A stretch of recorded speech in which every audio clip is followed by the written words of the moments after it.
వందనం పడినాయమ్మా? పడినాయండి. మా పాపలు ముగ్గురికి పడినాయి. మా పెద్ద పాప 7th క్లాసు, మా రెండో పాప 6th క్లాసు, మూడో పాప 4th క్లాసు.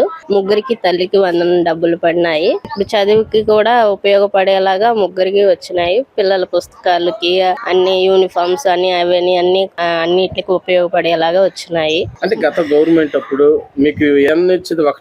ఒక్కరికే వచ్చాయి, సరిపోయాయి కాదు. ఇప్పుడు కొంచెం పిల్లలకు కూడా బుక్స్ అన్ని కొనుక్కోవాలన్నా చేసుకోవాలన్నా ఇప్పుడు ముగ్గురికి పడినాయి కాబట్టి కొంచెం ఇబ్బంది లేకుండా ఉండేలాగా పడినాయి. మా వారు కూడా ఆటో తోలుతారు. చాలనాట్లతో ఎలాగోలా అలాగే చదివించుకునే వాళ్ళం. ఇప్పుడు కొంచెం పిల్లలకు కూడా అన్నిటికి ఉపయోగపడేలాగా పడినాయి కాబట్టి పర్వాలేదు. విద్యాశాఖ మంత్రి నారా లోకేష్ గారికి, చంద్రబాబు నాయుడు గారికి ధన్యవాదాలండి. ఎందుకు ధన్యవాదాలు చెప్తున్నారు? ముగ్గురు పిల్లలకి ఆర్థికంగా కొంచెం హెల్ప్ చేశారు. పిల్లలు చదువుకు కూడా మంచిగా ఉపయోగపడేలాగా డబ్బులు వేశారు కాబట్టి కొంచెం పిల్లలు కూడా మంచిగా చదువుకుంటారు కాబట్టి ధన్యవాదాలు.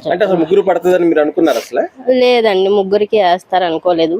ఒక్కరికే పడతాయేమో, అసలు పడతాయి అన్నారు కానీ ఎప్పుడు వేస్తారన్నా తెలియదు. కానీ ముగ్గురికి పడినాయి పిల్లలకి. ఎలా అనిపిస్తుంది ముగ్గురు పడినాయి? చాలా సంతోషమేనండి. ముగ్గురికి పడినాయి. పిల్లలకు కూడా బుక్స్ అన్ని కొనుక్కున్నాము. పిల్లలు కూడా మంచిగా స్కూల్కి వెళ్తున్నారు. ధన్యవాదాలు.